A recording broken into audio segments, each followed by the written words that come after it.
오늘 함께 보실 하나님의 말씀은 로마서 12장 2절 말씀입니다. 로마서 12장 2절 말씀 제가 봉독하겠습니다.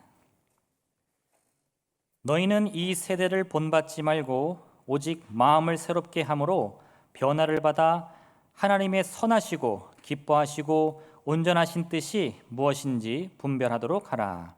아멘. 오늘 저는 본문의 말씀을 가지고 하나님의 은혜라는 제목의 말씀 함께 나누기를 원합니다. 오늘 사도 바울은 우리에게 예전에 알지 못했던 옛 습관을 버리고 새 사람으로 거듭나야 한다 이렇게 말씀하고 있어요. 그래야 하나님께서 우리에게 바라시는 것이 무엇인지를 알게 되고 그 뜻을 통해서 우리가 죄와 사망에서 노임을 받고 하나님의 생명을 얻게 되기 때문인 겁니다. 그렇다면 우리가 어떻게 해야 이 하나님의 은혜를 누릴 수 있는지 우리가 함께 그 말씀을 나누고자 합니다. 첫 번째는요, 정말 나에게 은혜가 필요한가? 우리가 이걸 먼저 깨달아야 돼요. 하나님의 은혜를 구하기 위해서는요, 그 무엇보다 먼저 왜 내가 하나님의 은혜가 필요한 인생인가? 그걸 알아야 돼요.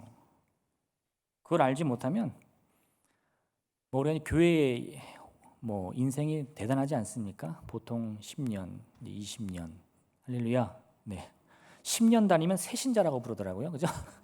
20년쯤 다녀야 이제 우리 교회 좀 다녔습니다 하는데 그 인생의 연륜 동안 하나님의 은혜를 구해야 합니다 하니까 은혜 주옵소서 간구를 하는데 이 마음 속에는 근데 왜? 이런 생각이 떠나지 않기 때문에 그래요. 그래서 정말 우리가 나는 하나님의 은혜를 필요로 하는 인생인가 그걸 알아야 됩니다. 근데 여러분, 이 하나님의 은혜라는 것은요, 정말 우리가 이 자리에 나와가지고 오늘 받으면 좋고 못 받으면 다음 주에 또 받죠. 할렐루야. 네. 이런 게 아니고 오늘 반드시 받으셔야만 돼요. 그 은혜를 받고 돌아가셔야만 됩니다. 왜냐? 그 하나님의 은혜라는 것은 우리 인생이라는 것을 떠받치고 있는 하나의 기초이기 때문에 그래요. 예수님을 어떻게 말씀하셨느냐? 반석 위에 지은 집이 있고 모래 위에 지은 집이 있다 이겁니다. 반석 위에 지은 집은요, 눈으로 보면 좀 초라할 수 있어요. 그리고 아무래도 모래 위에 집을 짓는 것보다 몇 배는 힘들고 어려우니까 남들 3층, 5층, 10층 막 쌓아 올릴 때 나는 겨우 1층 쌓아요. 그리고는 온 몸에 힘이 들어가지고 헉헉대면서 난 더 이상 못하겠는데 이렇게 돼요. 근데 옆을 봤더니요, 어떤 사람들은 막 그때 빌딩 짓고 막 난리가 납니다. 근데 어디다 져요? 모래 위에 짓는 거예요.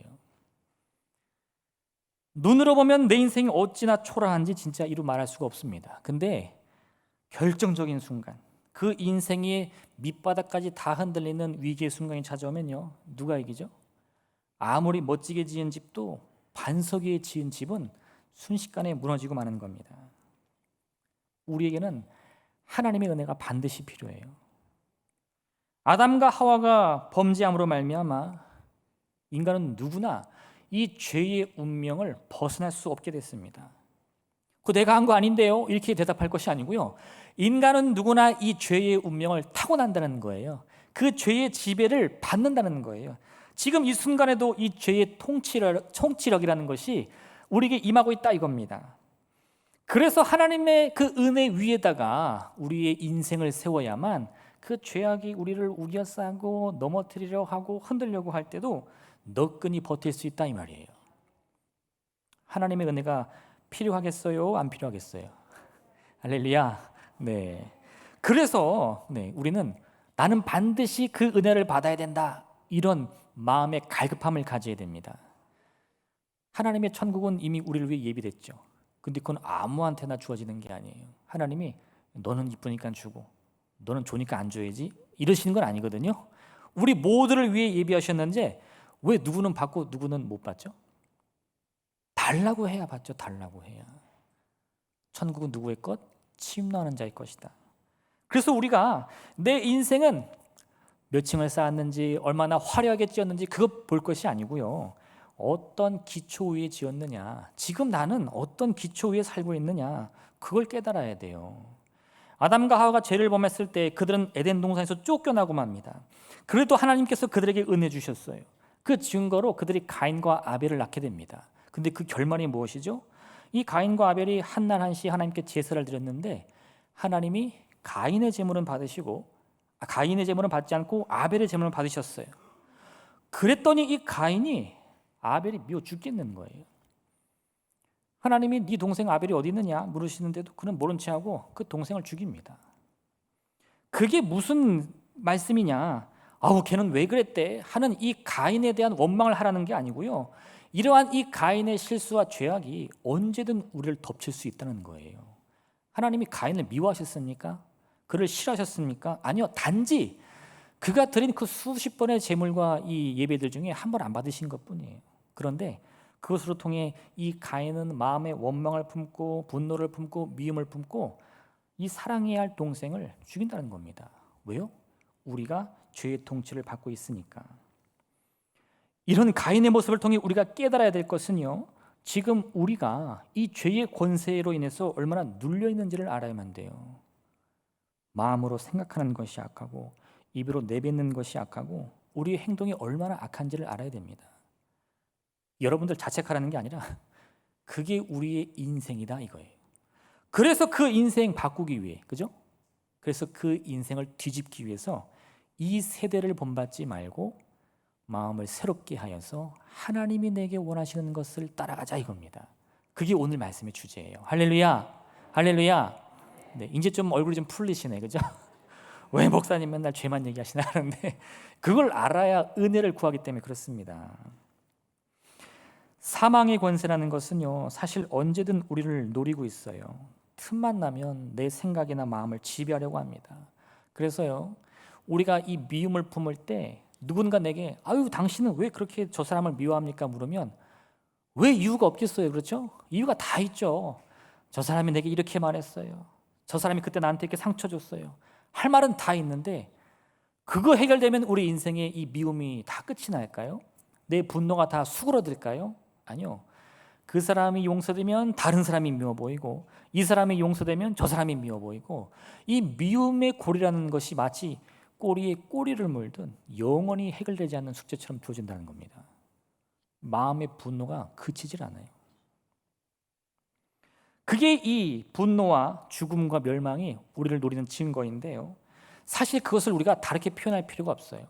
저는 안 그럽니다 이렇게 할 필요 없고요. 성경은 그러한 우리의 인생을 이 세대라는 말로 표현합니다. 누구나 거길 벗어날 수 없다는 거예요.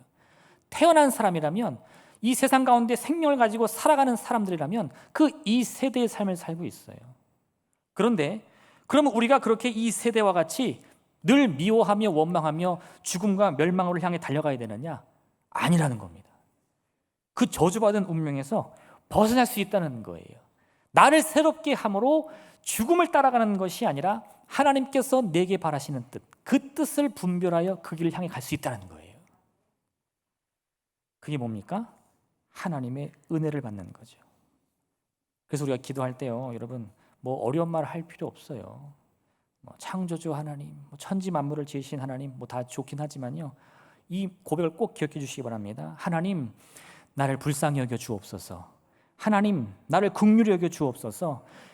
용서받지 못할 죄인인데요, 하나님이 우리를 불쌍히 여겨 주셔서 하나님이 나를 긍휼히 여겨 주셔서 그 구원함을 받을 수 있다는 겁니다. 그래서 그것을 우리가 은혜라고 부르는 거예요. 어떤 분들은 이렇게도 생각하실 수 있어요. 아니 예수님이 십자가 지심으로 그 구원은 다 이루어진 게 아닌가요? 죄는 다 물러가고 우리에게는 승리만 주어진 거 아닌가요? 물론 맞습니다. 그 말씀이 틀린 건 아닌데요. 여러분 한번 생각을 해보세요. 이 나라와 나라가 싸우는 거대한 전쟁이 일어났어요. 막 총을 쏘고 폭탄을 터뜨리면서 많은 사람들이 죽어납니다. 그러다 보면 이제 힘이 센 나라가 승리를 하게 되죠. 결국은 이기는 나라가 있고 지는 나라가 있습니다. 그래서 한쪽에서 나는 도무지 못 이기겠다 하면 이제 항복 선언을 하는 거죠. 우리가 졌습니다. 그러면 그걸로 인해서 종전이 선언되고 전쟁이 끝이 나요. 그럼 이긴 나라들, 승리한 나라는 이제 우리가 이겼다 승리를 외치죠. 그러면 그걸로 다 끝이 나나요? 그렇지 않습니다. 전쟁이 끝나면요, 승리는 했지만 나도 남은 게 없어요. 많은 사람들이 목숨을 잃었고요, 많은 시설들이 파괴됐고, 정말 그 전쟁을 통해 잃었던 것을 다시 찾으려면 또 엄청난 노력과 이 헌신과 또 시간이 필요합니다. 예수님께서 십자가를 통해서 이루신 게 뭐죠? 우리를 위한 구원과 승리였어요.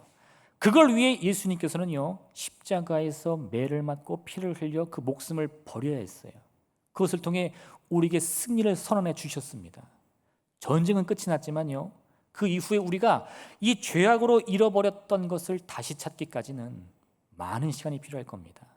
많은 노력이 필요할 거예요.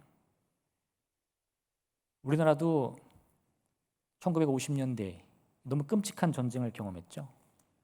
그 전쟁을 경험한 분들이 아직도 생존해 계십니다.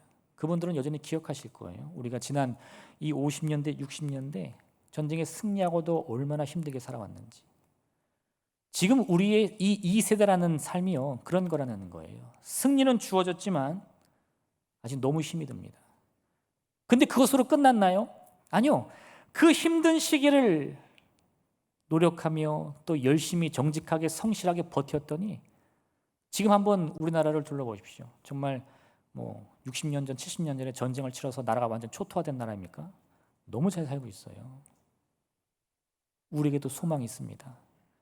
죄로 인해 다 잃어버렸지만요, 다시 찾을 수 있어요. 어느 것 하나 잃어버리지 않고요, 다 회복할 수 있어요. 어떤 사람만이? 하나님의 은혜를 구하는 사람만이.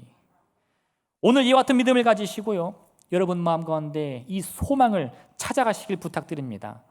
다 잃어버린 그것들 하나도 놓치지 말고요, 다 회복하여 되찾는 여러분 되시기를 주님의 이름으로 축원드립니다.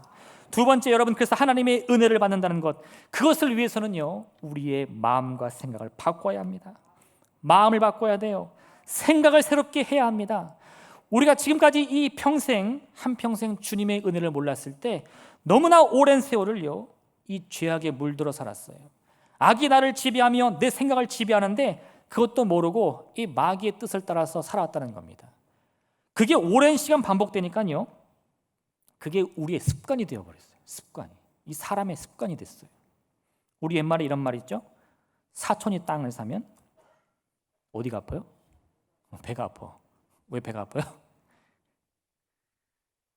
도무지 속이 쓰려서 살 수가 없어요. 내가 저 인간 잘한 게 뭔지 모르겠는데 겉으로는 아유 축하해 이 속으로는 막 우라가 치면서 잠이 안 와요. 잠이 안 와요.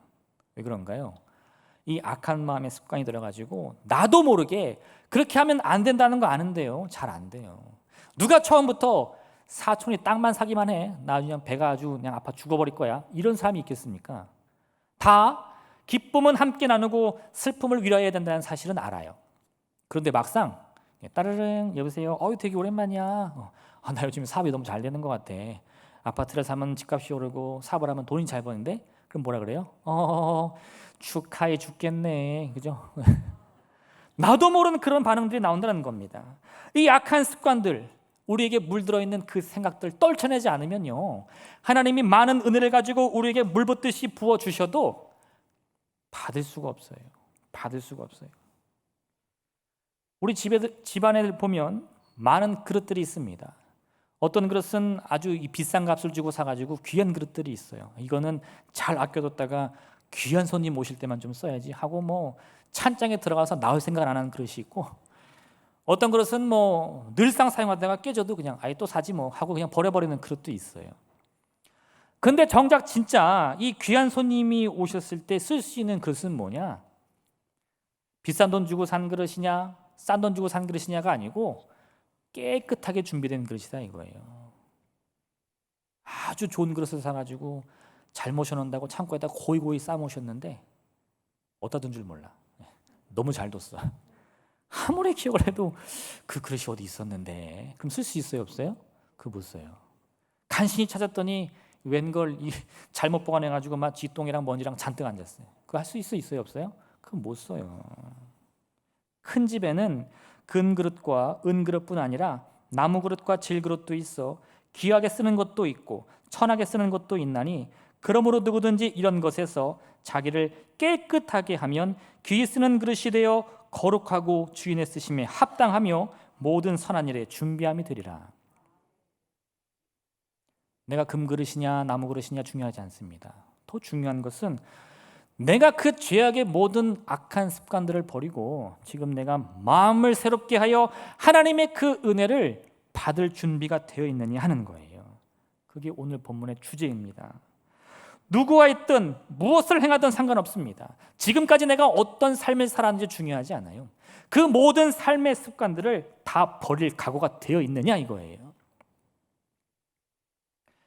한평생 인생을 살아가면서 열심히 노력했습니다. 1층, 2층 이 인생의 집을 멋지게 쌓으려고 온 힘을 다했어요. 근데 알고 봤더니 그 기초가 모래밭이었어. 어떻게 해야 되죠? 미련 갖지 말고 그 집 다 부셔야 됩니다. 허물어야 돼요. 그리고 반석을 찾을 때까지 노력하여서 그 반석에 다시 집을 짓기 시작해야 돼요. 아유, 이걸 다시 어떻게 무너뜨려요? 10층, 20층 쌓으려고 얼마나 노력했는지 아십니까? 10년 걸렸어요. 30년 걸렸어요.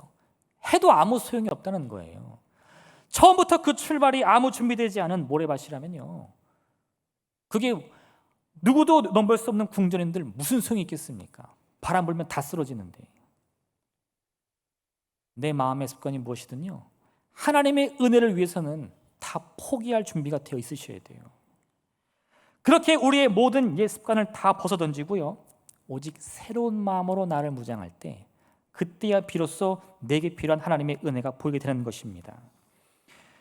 악의 영향력이라는 것은요, 완전히 끊어내기 위해서 참으로 엄청난 노력과 힘이 필요한 것이에요. 지금 이 순간에도 우리의 생각의 습관이 된 이 미움과 분노는요, 끊임없이 나를 유혹합니다. 이 사람이 참 신기한데, 이 누구를 미워할 때 약간의 희열이 있어요. 할렐루야, 할렐루야. 왠지 모르게 이 짜릿짜릿한 게 있어. 참 그거 버리기가 너무 어려워요, 그죠? 생각해서 되는 게 아니고요, 계획해서 되는 게 아니라 이 태어나는 순간부터 그게 되더라니까요. 그걸 버리는 게 얼마나 힘들겠습니까? 나를 버리는 거예요. 나라는 존재를 버리는 거예요. 평생 살아온, 제가 지금 44살이거든요. 44년 동안 모아온 이 나라는 이 정체성을 포기해야 된다는 거예요. 그래야 새롭게 된다는 겁니다. 하나님께서 아브라함을 부르실 때요, 이런 말씀 주셨어요. 내가 너에게 자녀를 주겠다. 내가 너에게 땅을 주겠다. 그 말씀들은 이 아브라함이 환호를 했는데, 말씀이 거기서 끝났으면 딱 좋을 텐데 말씀이 안 끝나요. 또 주어지는 거예요. 뭐예요? 이를 위해서 너의 고향과 친척과 아버지의 집을 떠나라. 우리가 잘 모르는 사람을 만났는데 그 사람이 나한테, 아유, 제가 뭐 이런 선물도 드릴 수 있고요, 이런 돈도 막 만들어서 드릴 수 있어요, 공짜로 다 드립니다 하면 귀가 솔깃하죠. 어떻게 하면 받을 수 있는데요? 그럼 뭐라 그러죠? 조건이 딱 하나 있습니다. 그럼 무슨 생각 들어요? 내 그럴 줄 알았어, 그죠? 세상에 공짜가 어디 있어? 이게 딱 사기치는 거잖아요. 아마 아브라함도요, 그 아버지의 집을 떠나라는 말씀을 들었을 때 그런 생각을 했을지도 몰라요. 자, 나 이럴 줄 알았어. 세상에 공짜가 어디 있어? 그 축복 받으려면 내가 이 모든 걸 다 버려야 된다는 거 아니야? 그리고 포기할 수도 있는데, 아브라함이요, 하나님의 그 말씀을 그대로 믿고 따라 순종합니다.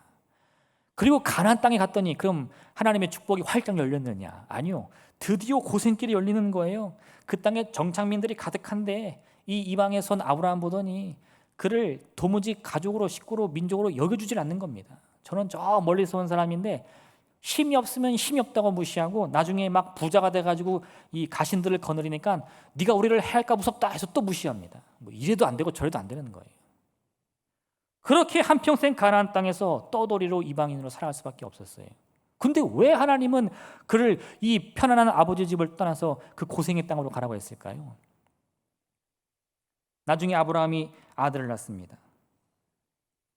그 이삭을 낳아서 열심히 키우는데 하나님의 말씀이 임하는 거죠. 그 독자 이삭을 모리아산으로 가서 제물로 바쳐라. 만약 아브라함이요, 아버지의 집에서 그런 축복을 받았다면 그 말씀 듣고 하나님을 배신했을 거예요. 하나님, 더 이상 하나님 필요 없어요. 나 아들도 받았고 땅도 받았는데 내가 더 이상 뭐하러 하나님 말 따르겠습니까? 그냥 저는 아들 안 바치고 아들과 평생 행복하게 살래요. 근데요, 그 아브라함이 아들과 함께 모리아산으로 가는 거예요. 이 장면을 우리가 오해해서는 안 되는데, 아브라함이 아들 바쳐서라도 축복받겠다 이런 욕심에 간 게 아닙니다. 히브리서 11장 17절은 이와 같이 말씀하는데, 아브라함은 시험을 받을 때에 믿음으로 이삭을 드렸으니 그는 약속들을 받은 자로 돼 그 외아들을 드렸느니라. 이 무슨 말씀입니까? 아브라함을 생각해 보니까 이 독자 이삭은 약속을 통해 받은 아들이에요. 하나님이 주시겠다고 말씀하신 그 아들이 이삭입니다. 근데 그 아들이 죽으면 나머지 그 약속들은 다 어떻게 되는 거죠? 많은 민족들 다 어디 가는 거예요?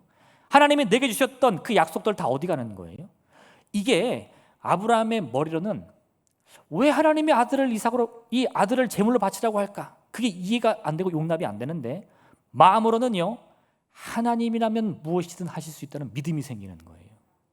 그래서 그 독자 이삭을 데리고 모리아산에 가는 거지, 그 아들 제물로 바쳐서 복받아야지 하는 욕심이 아니라는 거예요. 아브라함이 이러한 믿음을 갖기 위해서 필요했던 게 뭐냐? 과거 자신의 삶의 모든 습관을 다스려왔던 그 아버지의 집을 다 떠나서 이 고난의 땅에서요, 새로운 환경에서 새로운 생각을 가지고 새로운 믿음과 마음으로 하나님만을 의지할 수 있는 그 믿음을 가졌기 때문에 그 일을 행할 수 있다는 겁니다. 이게 뭐예요? 이 세대를 떠나 내 마음을 새롭게 하는 믿음입니다. 너희는 유혹의 욕심을 따라 썩어져가는 구습을 따르는 옛사람을 벗어버리고 오직 너희의 심령이 새롭게 되어 하나님을 따라 의와 진리의 거룩함으로 지으심을 받은 새 사람을 입으라. 그 새 사람을 입어야 내가 얻어야 할 하나님의 은혜, 그것을 온전히 누리게 된다 이겁니다. 죄로부터 해방이라는 것은 과거를 따르던 그 습관을 던지는 거예요. 죄와 연관된 건 그게 무엇이든 다 버리는 거예요. 그래서 우리는 내 과거의 모습, 그것이 무엇이든 하나님 저거는 내가 보기에 너무 아까운데요 라고 생각이 드는 것조차 다 끊어내고 완전히 새 사람을 입어야 한다는 겁니다. 모세가 이스라엘 백성을 이끌고 가나안 땅을 향해 가다가요, 나중에 그의 누이 미리암이 광야에서 죽게 됩니다. 근데 그 이후 얼마 시간이 지나지 않아가지고 또다시 이 이스라엘 무리가 목마름, 그 갈증에 처하게 돼요. 그래서 이스라엘 백성들이요, 또 옛날의 습관을 따라가지고 그들이 뭐 말에 좋은 게 있나요? 늘 원망하는 말, 불평의 말 가득하죠. 또 모세와 아론을 불러놓고 내 잔소리하는 거예요. 너 때문에 이렇게 됐다, 너 때문에 고생한다, 차라리 우리를 애굽에 두었으면 편안하게 고기 가무 앞에서 죽을 것을, 막 이런 말 하는 거예요. 모세가 막 화가 머리 끝까지 뻗칩니다. 근데 하나님의 말씀이 임하는 거예요. 반석을 명하여 물을 내라. 모세가요, 반석 앞에 서서 이렇게 외칩니다. 반역한 너희여 들으라. 우리가 너희를 위하여 이 반석에서 물을 내랴. 그런 반석을 팍 때렸어요. 반석에서 물이 솟아납니다. 그런데요, 그 순간 하나님의 말씀이 같이 임하는 거예요. 너희가 나를 믿지 아니하고 이스라엘 자손의 목전에서 내 거룩함을 나타내지 아니한 고로 너희는 이 회중을 내가 그들에게 준 땅으로 인도하여 드리지 못하리라. 천하의 모세도요, 하나님께 훈련받고 하나님과 함께 그 기라산 같은 애굽을 다 무너뜨렸음에도 불구하고요, 그 마지막 옛 습관의 찌꺼기를 다 버리지 못했어요. 백성들의 원망을 들으니 마음에 화가 나고 우라가 치밀어가지고요, 하나님이 주시는 그 말씀에도 불구하고 그 성을 참지 못합니다. 그 결과가 무엇입니까? 그의 인생의 오점이 되고 만 거예요. 우리가 귀 쓸 것이냐, 천이 쓸 그릇이냐 따지는 것은 중요하지 않습니다. 지금 더 중요한 것은요, 내가 거룩하게 깨끗하게 나를 준비된 그릇으로 만들고 있는지, 그게 더 중요한 것이에요. 악의 모양은 어떠한 것이라도 다 버려야 됩니다. 이 세대를 본받지 말고 오직 성령으로 변화를 받아 새롭게 된 인생만이 우리를 위해 예비된 그 많은 은혜들 온전히 누릴 수 있는 거예요. 오늘 그 소망을 바라보시길 부탁드립니다. 여러분의 마음과 생각을 새롭게 해서요, 뭔가 근거가 있어서 믿는 게 아니에요. 아무 근거가 없는 상황들, 보이지 않고 들리지 않고 잡히지 않는 상황, 왜 믿는 인생이라고 해서 그런 고난이 없겠어요? 아무리 열심히 기도하고 하나님을 의지한다 하더라도요, 그런 고난은 반드시 찾아옵니다. 원인을 알 수 없어요. 근데 그 순간에 우리 마음속에 떠도는 생각은 무엇이냐?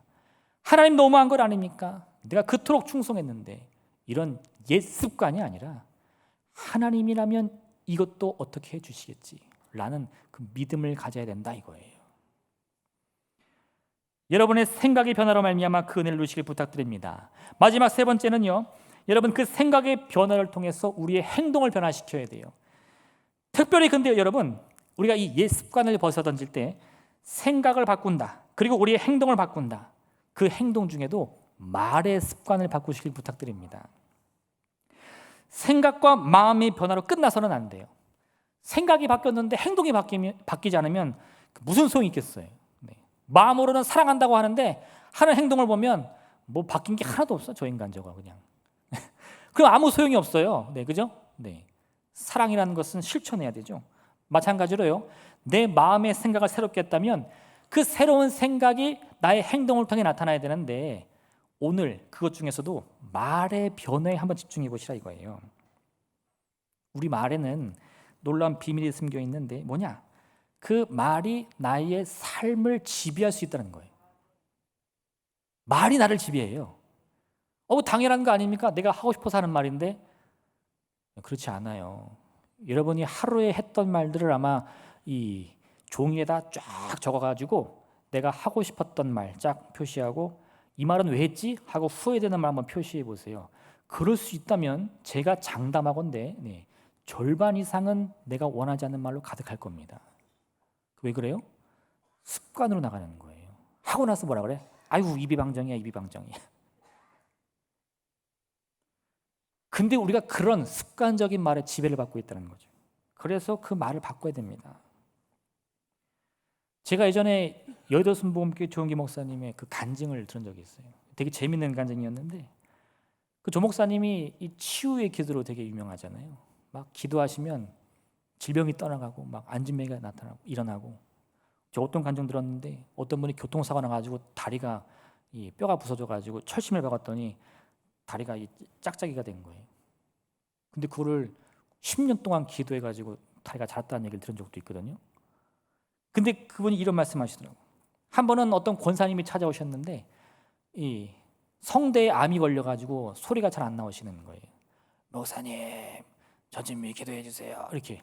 그래서 목사님이 그 목에다 손을 얹고 간절히 기도했어요. 고쳐 주옵소서.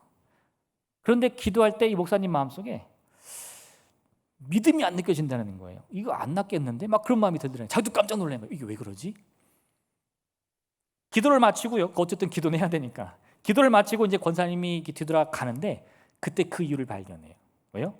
이 기도 받고 권사님이 돌아가면서 아멘 하고 돌아가면서 아유 죽겠다, 아유 죽겠다, 아유 죽겠다. 네. 주여 고쳐 주옵소서. 아멘. 아유 죽겠다, 아유 죽겠다, 아유 죽겠다. 그 다음 주에 또 왔는데요. 또 기도해 줬더니 아멘. 아유 죽겠다, 아유 죽겠다.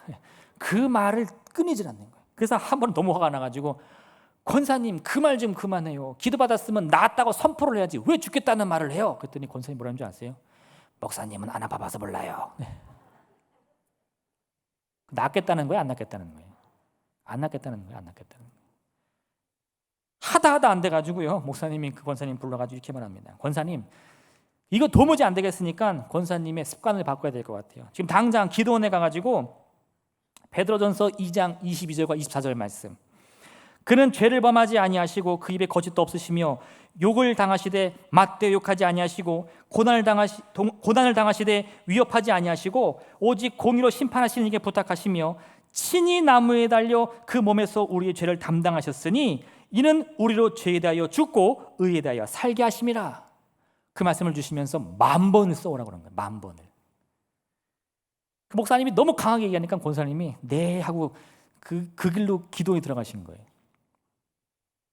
며칠 있다가 전화가 왔는데 목사님 저 10,000번 다 썼어요 이러더래요. 근데 그 목소리가 목사님 이게 아니에요.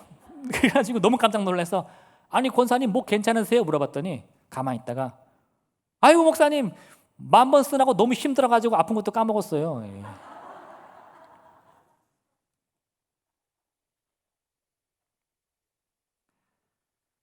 하나님이 우리를 위해 아무리 좋은 것 예비해 주셔도요. 아이고 죽겠네. 그 내 것 아니에요. 나를 기다리는 것은 죽음뿐입니다. 하나님 앞에 나와서 치료해 달라고 고쳐 달라고 기도하면요. 내 마음도 바꿔야죠. 주님께서 십자가에 달려서 우리를 위해 채찍에 맞으심으로 내 병은 다 나았다. 내 문제는 다 해결됐다. 그 믿음의 고백이 있어야 한다 이겁니다. 그걸 위해서 우리가 해야 할 일, 첫 번째는 뭐라고요? 생각을 바꾸라 이거예요. 두 번째는 뭐라고요? 말을 바꾸라는 거예요. 말을. 그 어떤 우리의 이 말의 습관의 변화가 나의 운명을 바꾸는 줄 믿으시길 부탁드립니다. 절망이라는 것은요, 스스로 낙심하여 내뱉는 우리의 이 말의 습관에 따라 찾아오는 거예요. 절망이 우리가 피할 수 없는 운명처럼 기다리고 있긴 하지만요, 벗어날 수도 있음에도 불구하고 왜 내가 그 절망을 벗어나지 못하느냐? 내가 그리스도의 은혜를 입으면서도 불구하고요, 말로는 뭐라 그래요? 아예 안 될 거야. 그게 어떻게 되겠어? 내가 다 해봤는데 절대 안 되더라고. 돈이 없으면 안 돼. 힘이 없으면 안 돼. 이런 말의 습관으로 인해서 절망이 찾아온다 이 말입니다. 사실 우리가 많이 경험해 봤어요. 어떻게 그 기적이 그게 쉽게 일어나겠습니까? 아무 가진 것이 없는데 우리가 어떻게 그 문제를 다 이겨나가겠어요? 내가 평생을 살면서 경험해 봤더니 가진 것이 없으면 안 돼요. 환경이 어려우면 안 돼요. 그게 우리 경험입니다. 그런데 생각을 바꾸고 말을 바꿔서요, 된다는 고백을 할 때, 할 수 있다는 고백을 할 때 그 고백이 나의 삶을 지배하기 시작하는 겁니다. 우리나라에 그 개봉했을 때 기도의 힘이란 제목으로 개봉한 영화가 있어요. 원제는 이제 워룸, 전쟁의 방이라는 영화인데 내용이 간단합니다. 금슬 좋은 두 부부가 있었는데 너무 서로 사랑하면서 살아가요. 근데 사실 알고 봤더니 그런 금슬은 다 거짓말이었고 겉으로는 여보 사랑해, 자기 사랑해 하는데 마음으로는 서로 정말 너무 미워해가지고 원수보다 못한 사이였어요. 한 번은 그 부인이 클라라라는 노인을 만나서 그런 얘기를 하게 됩니다. 그랬더니 클라라라는 이 노인이 그 부인에게 이렇게 말하는 거예요. 당신은 지금 싸울 상대를 잘못 찾고 있다. 남편을 그렇게 미워한다고 말해서 달라질 게 뭐냐.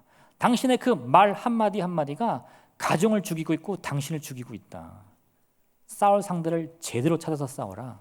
그리고는 기도를 하라고 말합니다. 집에 공간을 마련해가지고 어디가 됐든 누구도 침범하지 못하는 기도의 방, 워룸을 만들어서 거기서 싸우라는 거예요. 누구랑? 남편이랑 싸우지 말고 그 가정을 지금 휘두르고 있는 악한 영과 싸우고 그 악한 영에 휘두르는 자기 자신과 싸우라는 거예요. 그래가지고 그 부인이 그 말 듣고 이제는 기도 시작해보는 거죠.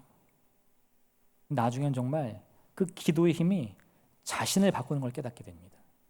자신이 바뀌니까요, 그 변화에 놀란 남편이 바뀌어요.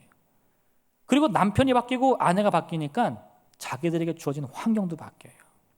지금 이 주인공도 기도의 방을 만들고 기도하는데 처음에는 너무 힘이 들어요. 뭐 마음을 다잡고 이제 새로 시작하니까 이 정결한 마음으로 무릎 꿇고 기도해야지. 5분만 있어 보십시오. 그냥 다리 저려가지고 못 버텨요. 가부좌 틀어도 기도가 안 나오고요. 의자에 앉아도 너무 불편합니다. 10분만 지나면 할 말이 떨어져가지고 미천 다 떨어져서 할 말 더 이상 없어요. 기도를 더 이상 어떻게 하라는 거야. 근데 아니요 여러분, 그래도 하셔야 돼요. 그게 지금 우리의 습관이에요. 기도를 하지 못하는 그 모습이 우리의 습관입니다. 다리가 저리고 몸이 피곤하고 바쁘고 장소가 없고 다 우리의 습관들이에요. 그 습관 끊어내지 못하면요, 이 기도할 수 없습니다. 기도가 어려워서 못하는 게 아니고요, 습관이 안 들은 거예요. 우리가 우리의 인생을 바꾸기 원하십니까? 여러분의 운명을 바꿀 길이 있다면 그런 노력 안 하시겠어요? 근데 그 힘이 있다는 겁니다. 어디에? 기도의 힘이 있다는 거예요. 여러분, 여러분의 삶의 습관을 바꾸시되 이 말을 바꾸시려면 기도하셔야 돼요. 마음에서도 막 화가 치밀고 막 미움과 원망이 나는데 한번 그 기도방에 들어가 보십시오. 거기서 기도하는데 하나님 하면서 막 쌍욕이 나가겠어요? 그래도 참고 뭔가 하지 않겠어요? 참게 하여 주옵소서, 견디게 하여 주옵소서. 마음은 안 그런데, 그죠? 마음은 그냥 확 그냥 내가 쥐어박아도 현찬을 파네. 근데 말은 그렇게 나가지 않겠어요? 그게 나를 바꾼다는 겁니다. 하나님께서 우리에게 바라시는 진정 기쁘고 선하신 뜻이 무엇입니까? 그건 다른 거 없습니다. 우리가 죄와 어둠에서 벗어나는 거예요. 하나님 예비하신 은혜와 축복 다 받아 누리는 겁니다. 근데 왜 우리가 그걸 확신하지 못하죠? 나도 복 받을 수 있나? 이런 인생도 구원받을 수 있나? 왜 그래요? 내 습관이 바뀌지 못해서 그래요. 우리가 바뀌어야 됩니다. 우리의 생각이 바뀌어야 되고요, 우리의 행동이 바뀌어야 되고 우리의 말이 바뀌어야 돼요. 그러면 우리 운명도 바뀌게 되는 겁니다. 할 수 있거든이 무슨 말이냐? 믿는 자에게는 능히 하지 못할 일이 없느니라. 사람이 마음으로 자기의 길을 계획할지라도 그의 걸음을 인도하시는 이는 여호와이니라. 성경에는요, 우리에게 이와 같은 능력과 힘이 되는 말씀으로 가득합니다. 왜 그걸 못 믿으세요? 그 말씀 붙들고 기도하시길 바랍니다. 여러분의 지금 마음과 생각을 지배하고 있는 모든 부정적인 것들, 패배감들, 절망감들 다 떨쳐내시고요, 성경의 말씀 믿고 의지하며 고백하며 그 할 수 있다는 고백, 긍정의 고백으로 여러분의 마음과 생각, 운명까지도 바꾸시기를 바랍니다. 주님을 처음 만난 백부장은 이렇게 말했어요. 백부장이 대답하여 이르되 주여 내 집에 들어오심을 나는 감당하지 못하겠사오니 다만 말씀으로만 하옵소서. 그러면 내 하인이 낫겠사옵나이다. 얼마나 대단합니까? 우리는 내 자신을 하나님까지도 우리의 생각 안에 붙들고 있어요. 하나님은 이런 거 못하시겠지. 하늘에 창을 낸들 나를 살리실 수 있을까? 아니요, 여러분. 내가 생각하기에 따라서 그 위대한 능력은 언제든 나에게 임할 수 있습니다. 오늘 하루만 해도요, 내 운명 바꿀 수 있어요. 그 고백을 하셔야 돼요. 이 한 주간 여러분의 이와 같은 작은 변화를 통해서요, 하나님의 넘치는 은혜를 누리시길 바랍니다. 그 놀라운 기적을 체험하시길 바랍니다. 우리를 위한 구원의 문은 이미 활짝 열렸습니다. 내가 믿음으로 결단하여 그 구원을 향해 달려나갈 수 있는 복된 한 주간 되시기를 주님의 이름으로 축원드립니다. 이 시간 함께 기도하기 원합니다. 오늘의 말씀을 생각하시면서 하나님, 참으로 내가 내 주변을 둘러보면 가진 것이 없고 되는 것이 없고 모든 것이 다 절망뿐입니다. 내가 한평생을 살아왔지만 이 절망 속에서 나를 구원할 힘이 어디 있습니까? 낙심이 되시겠지만요, 여러분, 이 말씀을 기억하시면서 한 번만 더 기도해 보시길 바라요. 지금까지 안 됐다고요? 앞으로도 되지 말라는 보장 없습니다. 지금까지는 안 됐지만요, 오늘부터는 다를 것입니다. 지금 이 순간부터는 변할 것입니다. 하나님, 그 은혜를 내게도 주시옵소서. 내 힘으로 안 되오니 주님의 은혜 허락하여 주시옵시고 그 은혜로 말미암아 우리의 생각, 우리의 마음, 우리의 말, 우리의 행동, 우리의 운명조차 바뀌는 그 놀라운 기적을 반드시 체험하게 하여 주옵소서. 우리 주님의 이름 세움 부르며 간절히 기도하겠습니다. 주여, 주여, 주여.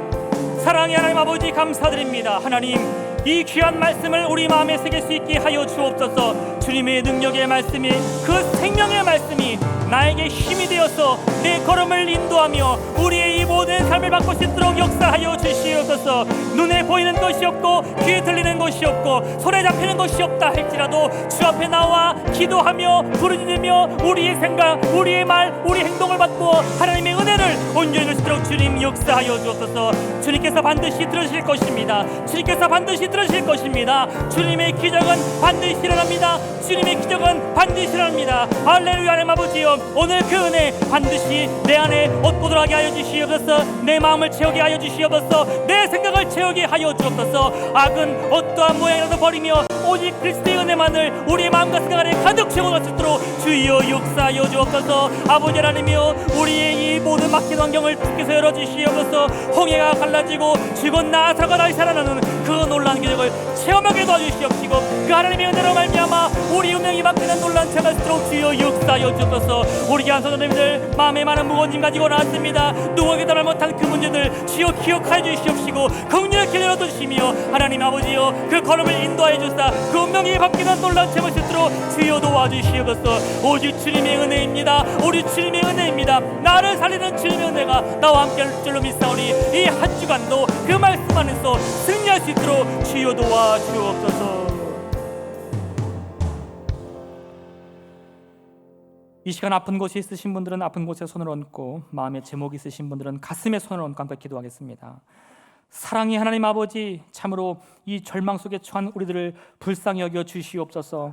마음이 괴로워서 이 무거운 짐을 감당할 수 없어 고개조차 들지 못하고 눈물로 기도합니다. 주님께서 그 마음 어루만져 주시며 위로하여 주시옵시고 주님의 약속의 말씀을 심어주셔서 그 말씀을 붙들고 기도하는 자마다 반드시 응답받아 그 운명을 바꿀 수 있도록 역사하여 주옵소서. 우리의 행동이 바뀌고 우리의 말이 바뀔 때 우리의 운명도 바뀔 줄로 믿습니다. 환경이 변하여 내가 바뀌는 것이 아니요, 내가 바뀌어 이 절망의 환경을 주님의 생명의 환경을 바꿀 수 있는 능력의 삶을 살 수 있도록 주여 주여 역사하여 주옵소서. 이 시간 무거운 짐을 가지고 난 자 있습니까? 마음에 제목이 있는 자 있습니까? 다 주 앞에 쏟아놓고 반드시 응답받게 하여 주옵소서. 주님의 기적은 반드시 일어납니다. 주님의 기적은 반드시 일어납니다. 지금 이 순간에도 나를 살리며 우리의 가정을 살리고 우리의 환경을 살 줄로 믿사오니 믿음으로 기도하게 해주시옵소서. 믿음으로 모든 것 다 주 앞에 내어놓고 하나님의 은혜만 안고 돌아갈 수 있도록 주여 역사하여 주옵소서. 그리스도 예수의 이름으로 명하노니 우리를 두르고 있는 모든 악한 영은 떠나갈지어다. 우리 육신을 괴롭히는 모든 병만은 떠나갈지어다. 오직 주님의 은혜만이 나의 생각을, 나의 마음을, 우리의 모든 삶을 채우사 하나님 우리로 생명을 얻되 풍성히 얻게 하여 주시옵시고, 영혼이 잘된 같이 육신이 강건하며 우리의 모든 범사가 형통한 삶을 살 수 있도록 복 내려 주옵소서. 이 한 주간도 마음 가운데 힘이 들어 괴로워 주 앞에 나와 기도할 때마다 만나주시고 응답하여 주셔서 주님의 놀란 승리만을 맛보여 살아갈 수 있도록 복 내려 주옵소서. 감사드리며 예수님의 이름으로 기도드립니다. 아멘.